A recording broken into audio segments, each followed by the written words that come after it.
তুফান ছবিতে দর্শক সমাগম ভালো হয়েছে। রাজকুমার এবং তারপরে যেন একটা কি দরদ, এতে কিন্তু খুব একটা ব্যবসা সফল ছবি না। আর একটা জিনিস আপনাকে বলি, সাকিব খান ছাড়া খুব ব্যবসা সফল ছবির নাম বলে দিই, পরাণ, হাওয়া, ঠিক আছে। এখন কথাটা হচ্ছে যে আপনি যদি সাকিব খানকে না পান তাহলে পরাণ হাওয়া কেন হিট হইলো সেই ফর্মুলাটা বাঁচেন।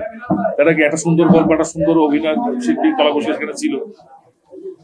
বড় কথা হচ্ছে স্টার হচ্ছে ডিরেক্টর। আপনি বললেন যে সাকিব খান ছাড়া অন্য কাজ চলতেছে না, তাহলে তো পরাণ চললো কেমনে, হাওয়া চললো কিভাবে, সুরঙ্গ চললো কিভাবে?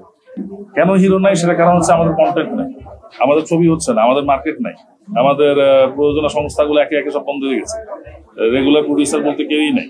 এখন যারা আছেন তারা হয়তো খণ্ডকালীন বা হয়তো কেউ একটু সিনেমার প্রতি ভালোবাসার কারণে একটা ছবি বানাচ্ছে। তো যদি কন্টেন্ট না থাকে তাহলে শিল্পী গ্রো করবে না, শিল্পী উঠে আসার কোনো চান্স নেই।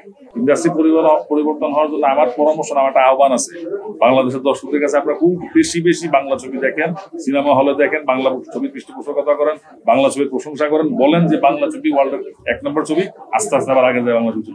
মান্না ভাই স্মৃতির উদ্দেশ্যে একটা কথা বলতেছে যে আমি চলচ্চিত্রে আপাতমস্তক চলচ্চিত্র প্রেমী একজন মানুষই পেয়েছিলাম, সেটা হচ্ছে মান্না ভাই। আমি আরো জনের নাম শুনেছিলাম, সেই নিচ্ছেন জসিম ভাই, কিন্তু তার সাথে আমার কাজ করা হয়নি। মান্না ভাইয়ের সাথে দীর্ঘদিন কাজ করেছি, দীর্ঘদিন চলাফেরা হয়েছে, দীর্ঘদিন দিন রাত অনেকটা সময় একসাথে কাটিয়েছি। 24 ঘন্টা একটা সেকেন্ডও তার মাথা থেকে চলচ্চিত্র বাদ করি। এরকম চলচ্চিত্র প্রেমী লোক আমি আর দেখিনি। মান্না ভাই যেখানেই আছেন আমি বিশ্বাস করি এখনো তিনি চলচ্চিত্র দোয়া করেন, চলচ্চিত্রকে ভালোবাসেন। আমরাও দোয়া করি মান্না ভাই যেখানে আছেন ভালো থাকেন, ভালো থাকবেন, আল্লাহ আপনি ভালো রাখুক।